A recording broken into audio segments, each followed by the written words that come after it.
I dropped my wife off at the airport thinking it was just another routine business trip to San Francisco.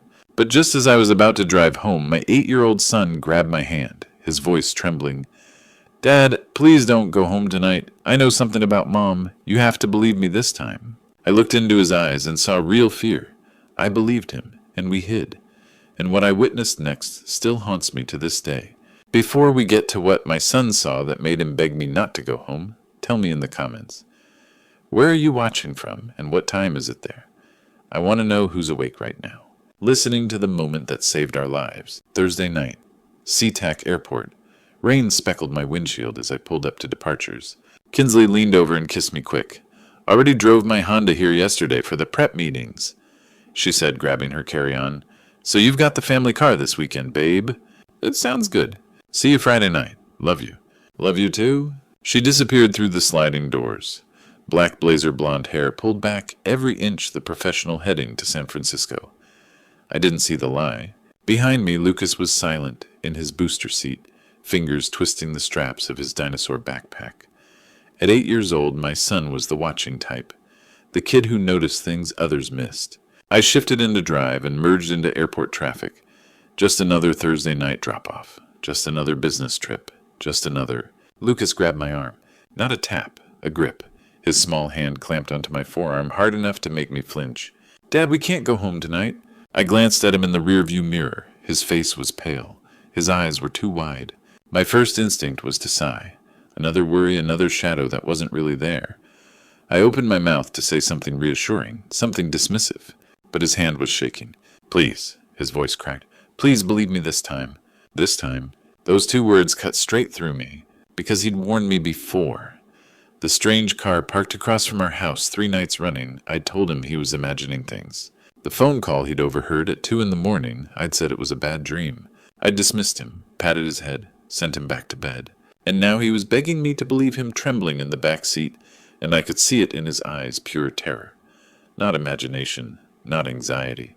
Real fear, the kind that comes from knowing something bad is about to happen and no one will listen.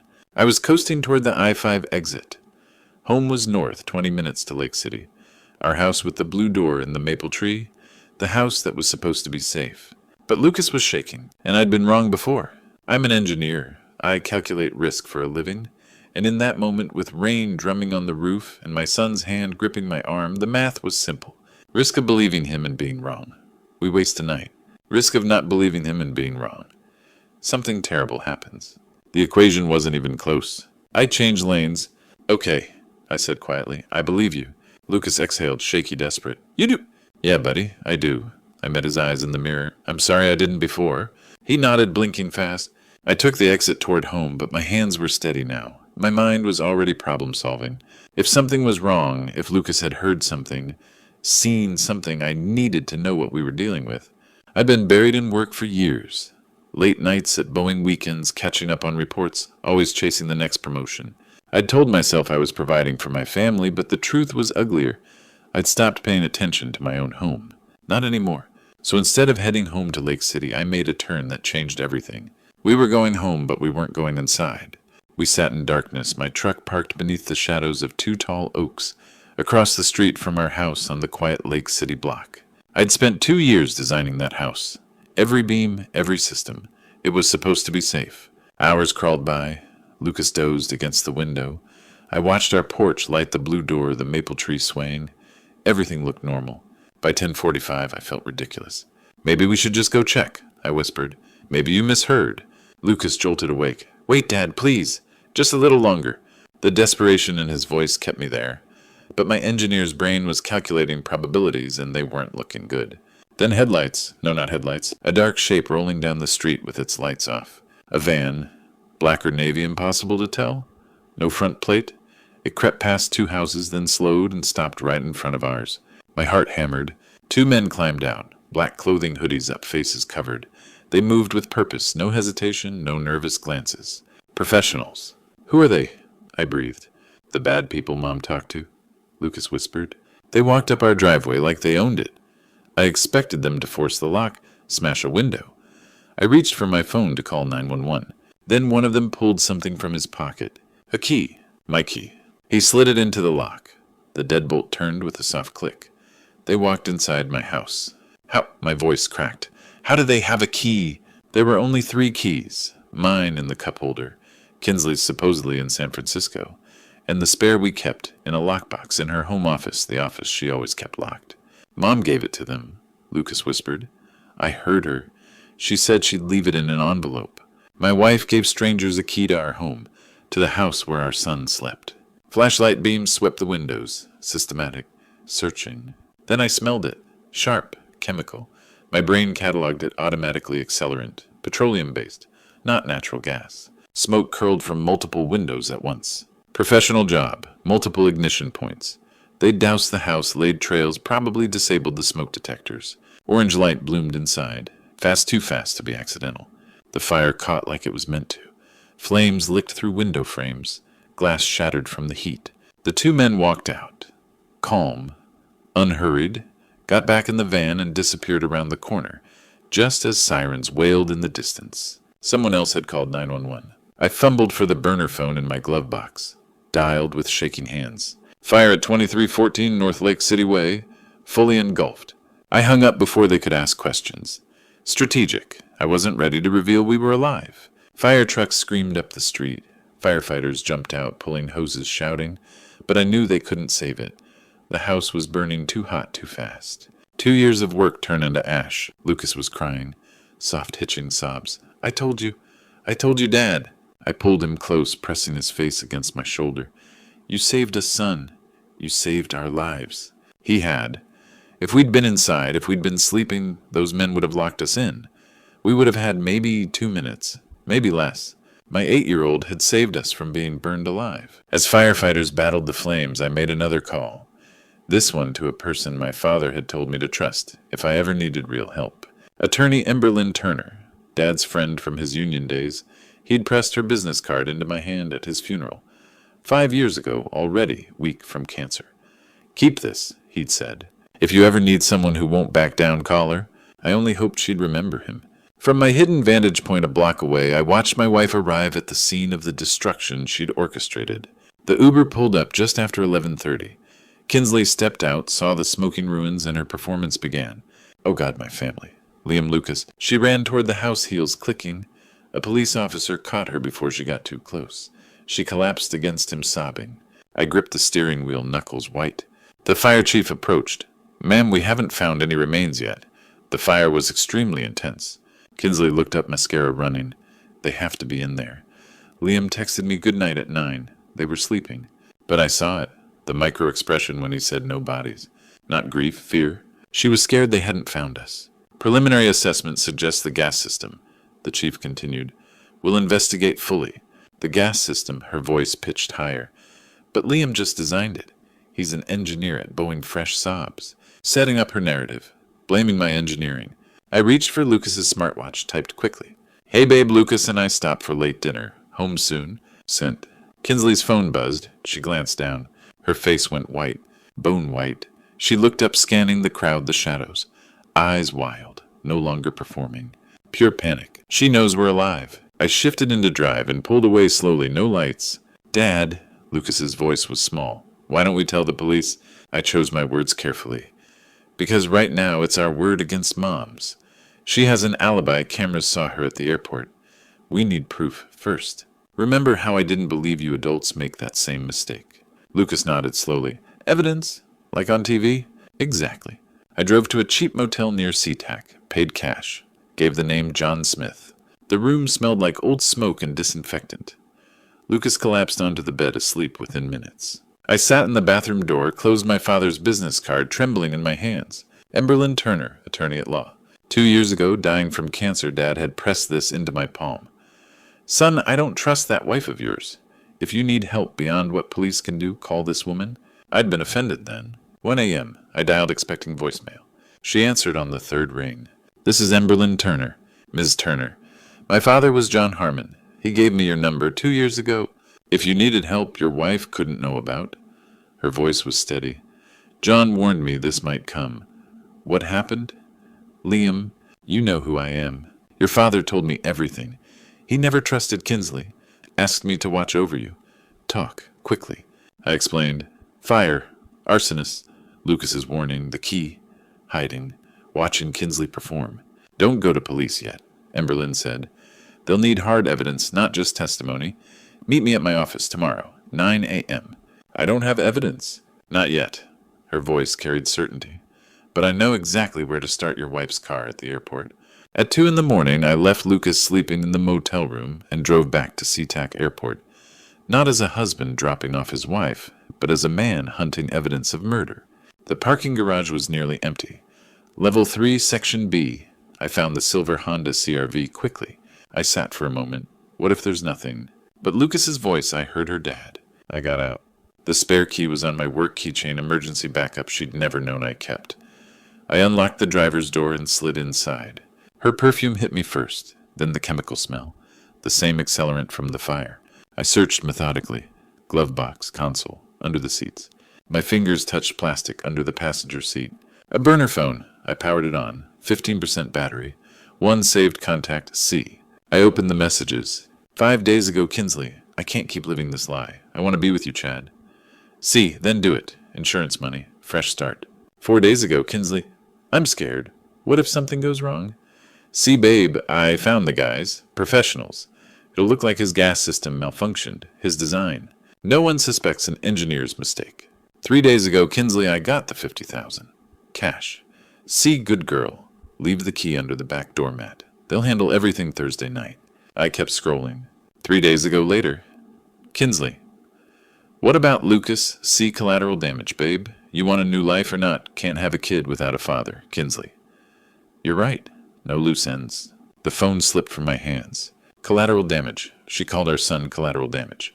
I opened the door and dry heaved onto the concrete.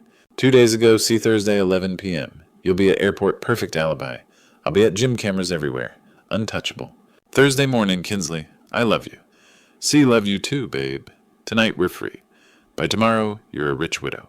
I forced myself to keep searching. Glove box bank receipt. $50,000 cash withdrawal. Monday. Kinsley's signature. Center console airport locker, key number 247. Life insurance documents. Liam $3 million. Lucas $500,000. Beneficiary, Kinsley Harmon. Trunk my blueprints, my gas system design for our house. Covered in red circles. Kinsley's handwriting. Sabotage here. Make it look like accident. Blame design flaw. She'd studied my work for months, learned my engineering to weaponize it, turned my safety design into a murder weapon.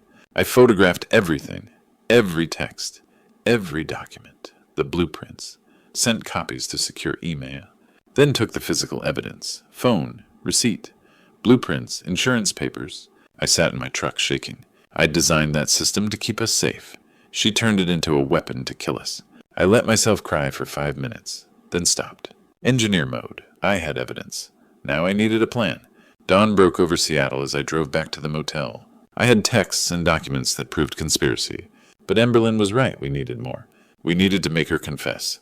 By the time Lucas woke up Friday morning, I'd already met with Emberlyn Turner and formed a plan that would either prove my wife's guilt or destroy what was left of my life. Her office sat in an old brick building, downtown files, stacked everywhere family law certificates, lining the walls, photos of clients she'd helped. I spread the evidence across her desk. Phone photos, the burner phone blueprints, with Kinsley's handwritten notes. She studied everything in silence. When she reached the collateral damage text, she let out a low whistle. This is damning, Liam. But here's the problem. A defense lawyer will argue the phone was stolen, planted, faked. They'll say Kinsley never wrote these texts. My chest tightened. So it's not enough. It's strong. But we need her voice. On tape. Confessing. How she thinks I'm dead. Emberlyn smiled grimly. That's exactly why it'll work. You're going to rise from the dead. An hour later, Detective Tom Wilson walked in. African-American, 50s, salt and pepper hair. He reviewed the evidence with the expression of a man who'd seen too much, but refused to look away. 28 years on the force, he said quietly. I've seen bad things. But hiring someone to burn your own kid? He shook his head. Will you help us? I asked. Or is this, I know male victims aren't usually stop. His voice was firm. I don't care about gender. I care about truth. His eyes met mine. And I have a son too. Your wife tried to kill a child. That's evil. Something loosened in my chest. Someone believed me, someone with a badge. We need a confession, Wilson said. These texts are strong, but a good lawyer could dispute them. We need her voice admitting she hired those men. How we wire you. Public place. My team undercover. You make her talk. Emberlyn leaned forward. Saturday morning, 10 a.m. Coffee shop on Capitol Hill. Public crowded cameras everywhere. Wilson nodded. I'll have cops posing as customers. Barista. A couple at the corner table. I'll be in a van outside with the audio feed.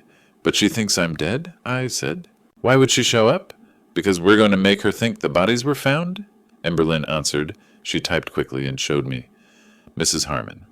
This is fire investigator Armstrong. We found remains in the rubble. Need to discuss identification and insurance claim procedures. Can you meet me tomorrow, 10 a.m.? My stomach twisted. You think she'll come? She'll be desperate to know if you're really dead? Emberlyn hit send. We waited 2 heavy minutes. Then her phone buzzed. Yes, where I need to know about my family. Marigold Coffee, Capitol Hill. 10 a.m. Another buzz, I'll be there. Wilson stood. She took the bait. That afternoon he taught me how to wear a body mic under my shirt. Make her talk about the fire. Ask what happened. Mention the key. Bring up Lucas, then Chad. Defensive people confess. I practiced hands, shaking. Lucas watched from the motel bed. Will you be safe, Dad? I promise, I said. That night with Lucas sleeping beside me, I lay awake.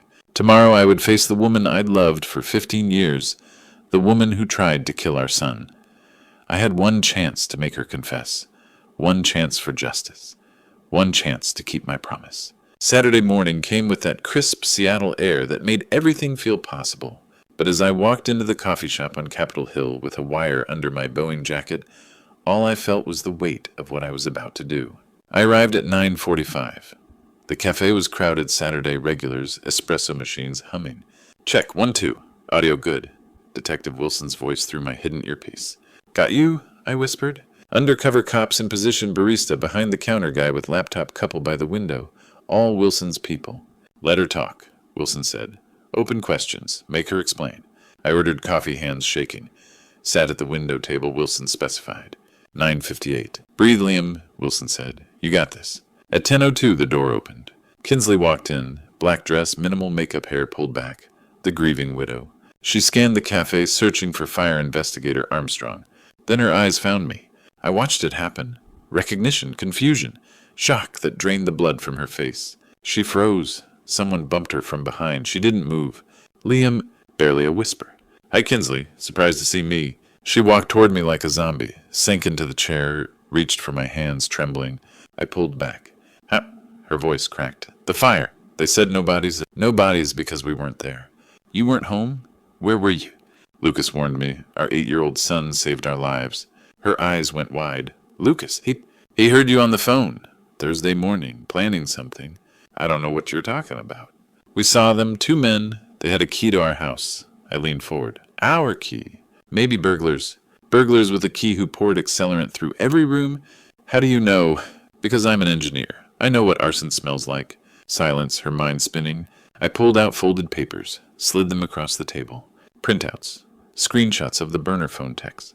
Every message to see. Kinsley stared at them. Her face went gray.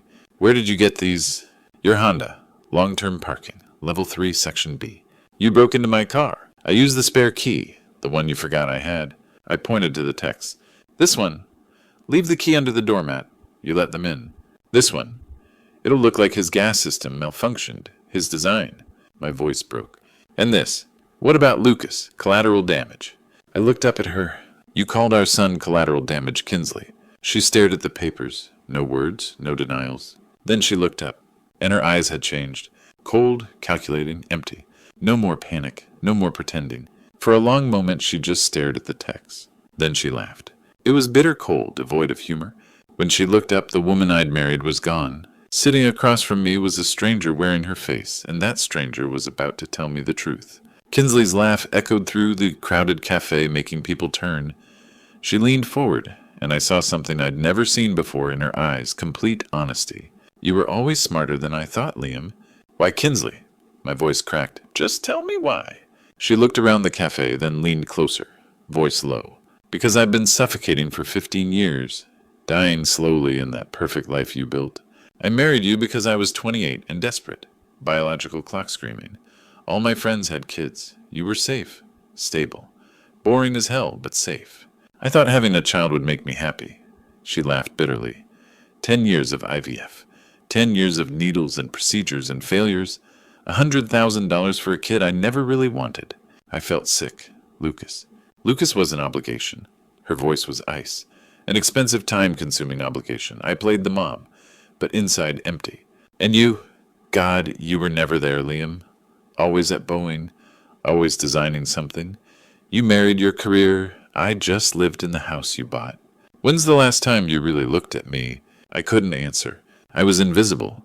Then I met Chad, 6 months ago, at the gym. Her eyes lit up. He saw me. Really saw me. Made me feel alive for the first time in 15 years.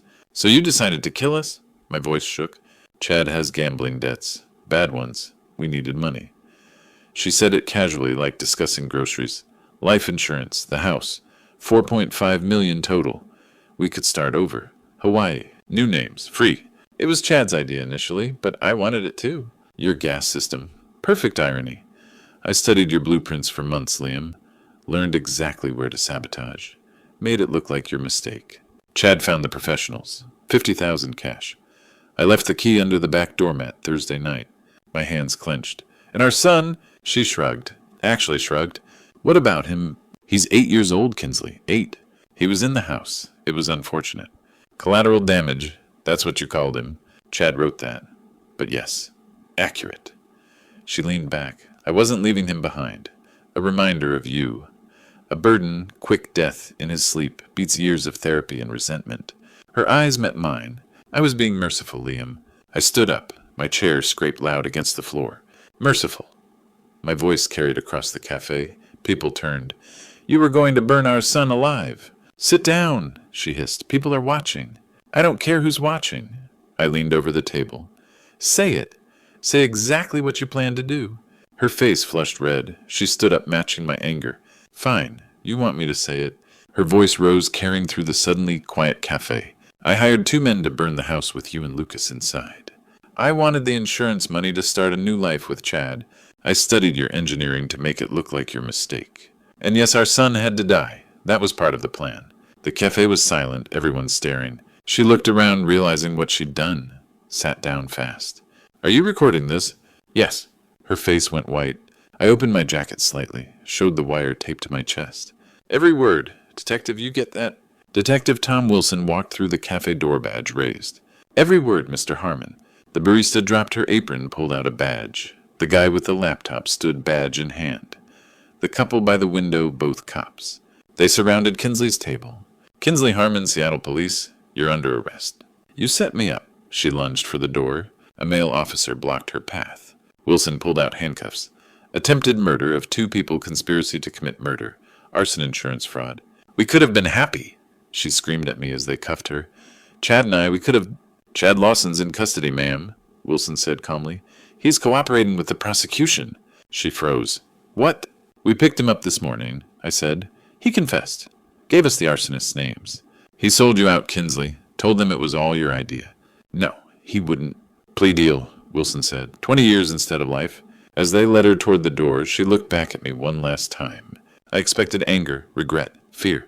Instead, I saw relief. She was relieved it was over, relieved she didn't have to pretend anymore. I hate you, she said quietly. I hate you, Liam. I know, I said. You always did. I just didn't see it. As they led Kinsley away through the crowded cafe, she looked back one final time. And in her eyes, I saw something that would haunt me far longer than her hatred relief. She was relieved she didn't have to pretend to love us anymore. After 15 years of wearing a mask, she could finally take it off. The trial lasted 4 weeks. The prosecution built an airtight case. Detective Wilson testified about the wire recording Kinsley's voice, clear as crystal, confessing to murder for hire. They played it in that packed courthouse. I hired them. I studied his blueprints. I wanted him and Lucas in that house. Lucas wasn't there. Emberlyn made sure, but I was. I watched the jury's faces. Kinsley's defense tried everything: coerced confession, emotional distress, temporary insanity. Then the prosecution introduced the evidence from her Honda. The burner phone texts. What about the boy? Collateral damage. My blueprints, her handwriting. Sabotage here, make it look like his design flaw. Bank records. 50,000 in cash withdrawal the week before the fire. Chad testified. Plea deal. 20 years instead of life. He claimed Kinsley masterminded everything, promised him $3 million, said I'd designed a system perfect for an accident. The two arsonists testified, described how Kinsley provided the key, the blueprints, explicit instructions, paid them $20,000 each.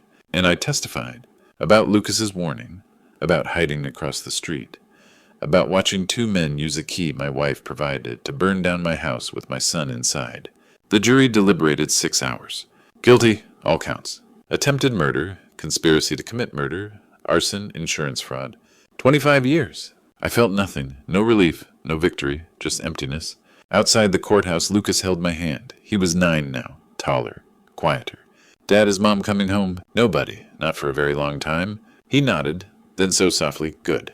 That word broke something in me. 6 months later, we'd built a new life from the ashes. The divorce was finalized. I got full custody. The court terminated Kinsley's parental rights. Attempted murder of your own child tends to do that. I sold the Lake City plot.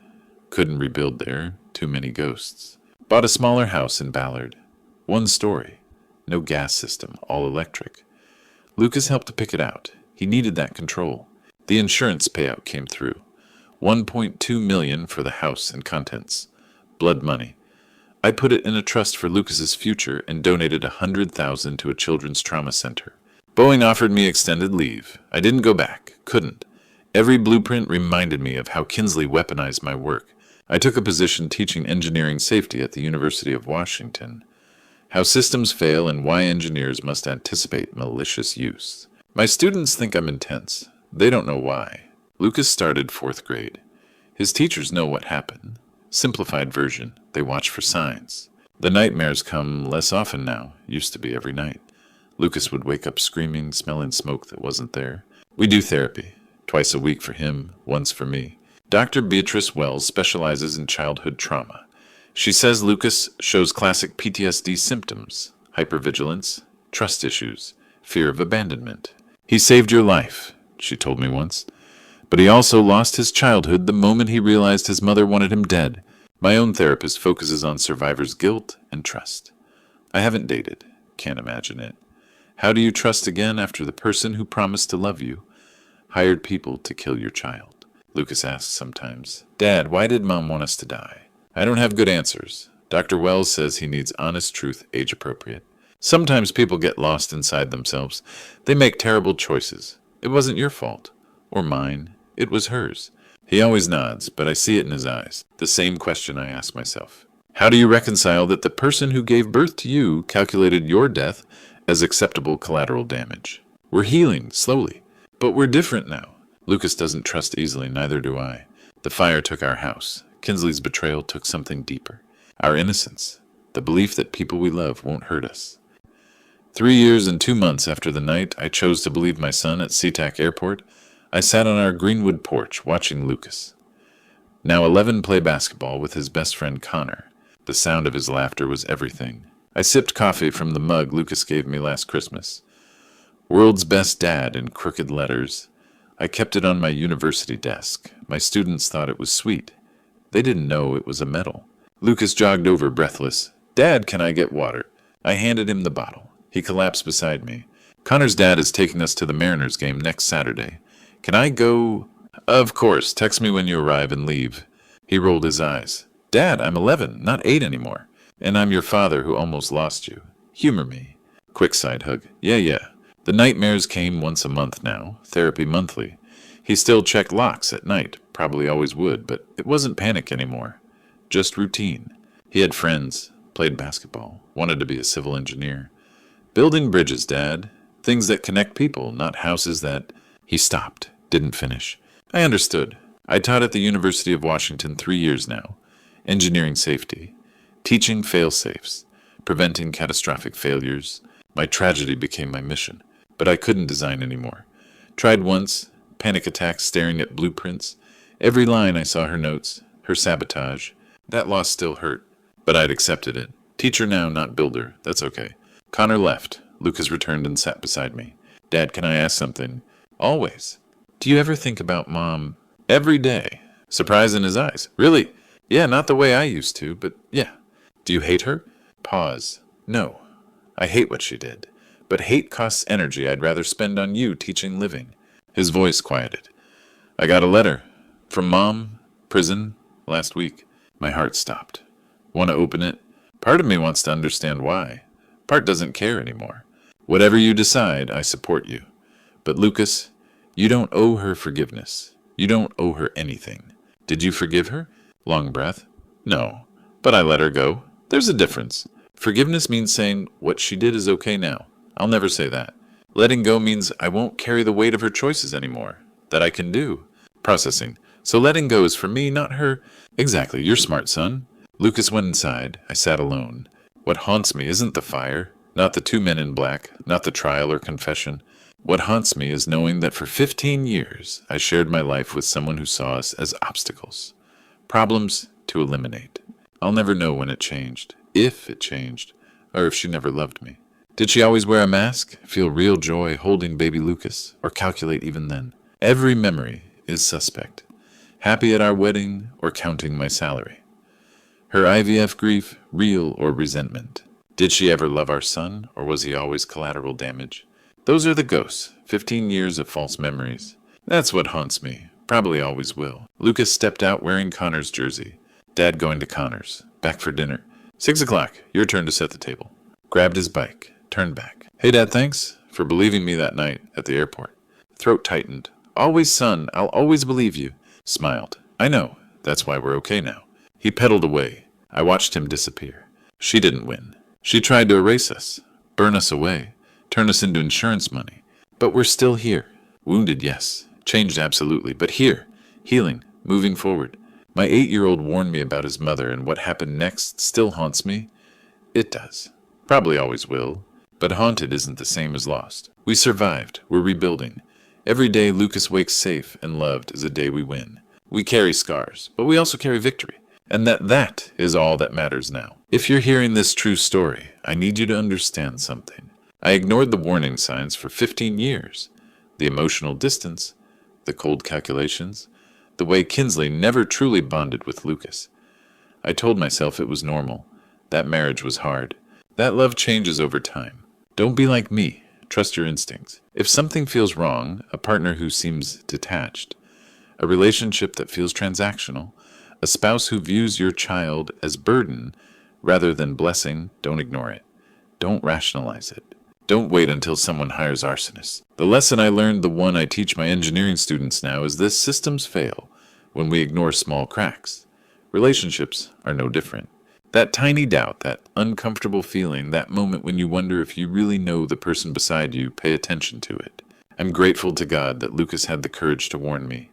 That 8-year-old boy saved both our lives because he trusted himself when I'd stopped trusting my own judgment.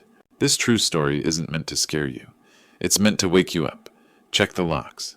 Listen to your children. Trust your gut. And never ever assume that because someone shares your bed, they share your values. This is one of those grandpa stories I'll tell Lucas's children someday, not to traumatize them, but to teach them vigilance. That's the true story of survival, paying attention before the fire starts. If this true story resonated with you, please leave a comment below sharing your thoughts. Subscribe to Grandpa Stories for more real-life lessons, and hit that share button. You never know whose life might need to hear this. Your engagement helps these Grandpa Stories reach people who need them most. Stay safe out there, friends.